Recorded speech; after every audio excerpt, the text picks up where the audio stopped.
හොඳයි. දැන් අපි තවත් පුංචි ක්‍රියාකාරකමකට යමු එහෙනම්. ඔන්න අක්කෙක් ඉන්නවා.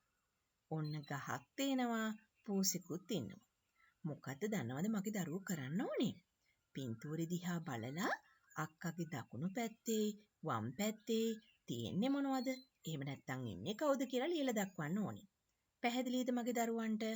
දකුණු පැත්තේ තියෙන දෙයක් වෙන්න පුළුවන්, කෙනෙක් වෙන්න පුළුවන්. ඒකයි ටීචර් කිව්වේ තියෙන දෙයක් හරි ඉන්නේ කවුද කියලා හරි ලියලා දක්වන්න ඕනේ කියලා. පින්තූරෙ දිහා බලලා අක්කාගේ වම් අත පැත්තේ තියෙන්නේ මොකද්ද? දකුණු අත පැත්තේ තියෙන්නේ මොකද්ද කියලා පැහැදිලිව ලියලා දක්වන්න ඕනේ. පැහැදිලි නේද මගේ දරුවන්ට? හොඳයි. ඔන්න දැන් මගේ දරුවෝ මෙන්න මේ පෙන්වලා තියෙන ආකාරයට පිටුපස හරවලා හිට ගන්න ඕනේ. දැන් පියවර 3ක් ඉදිරියට යන්න. මේ කියනවත් එක්කම ක්‍රියාකාරකම් ටික කරන්න ඕනේ මගේ දරුවෝ. දකුණට හැරෙන්න. පියවර 3ක් ඉදිරියට යන්න. දැන් දකුණට හැරිලායි පියවර 3ක් නැවත ඉදිරියට යන්නේ. වමට හැරෙන්න. නැවත පියවර 5ක් ඉදිරියට යන්න. දකුණට හැරෙන්න. නැවත දකුණට හැරී පියවර 3ක් ඉදිරියට යන්න. කට්ටියම ඔක්කොම හරියට කරාද? දැන් හරියට කරපු යාළුවන්ට දැන් මොනවද ටීචර් දෙන්නේ? බොම්ද කූල් දොඩම් වීදුරුවක් එහෙනම්.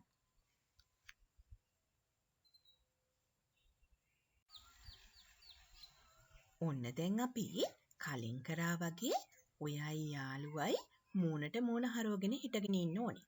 මෙන්න මේ වගේ. දෙන්නම කලින් වගේම උපදෙස් එක වෙලාවටම කරන්න ඕනේ. හරි ලෑස්තිද? දකුණු පැත්තට හැරෙන්න.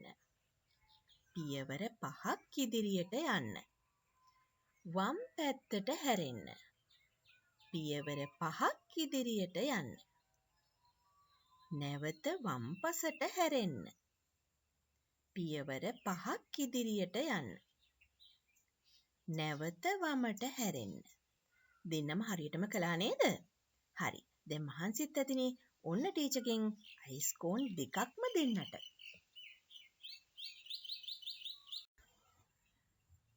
මෙන්න තියෙනවා දරුවනේ මාර්ග විස්තරයක්.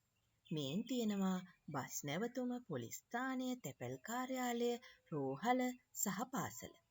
මෙන්න ඉන්නවා අයියේ මේ එක එක ස්ථානවලට යන්න බලාගෙන. මෙන්න මේ එක එක තැන්වලට යන විදිහ. හොඳට බලාගන්න. අපිට පුංචි ප්‍රශ්න කීපයකට උත්තර ලියන්න තියෙනවා දරුවනේ.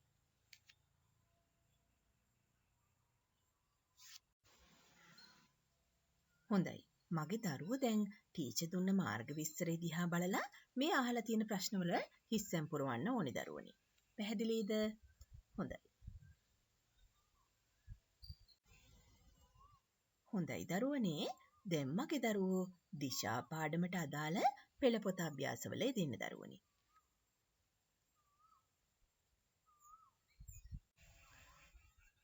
හොඳයි. පළමු වාරයේ අවසාන පාඩම දිශා පාඩම ටීචර් මෙතකින් අවසන් කරනවා. දැනුම වගේම විනෝදයත් අරගෙන ටීචර්යි දෙවන වාරේ මගේ දරුවෝ මුණ ගැහෙන්න එන්නම් දරුවනේ.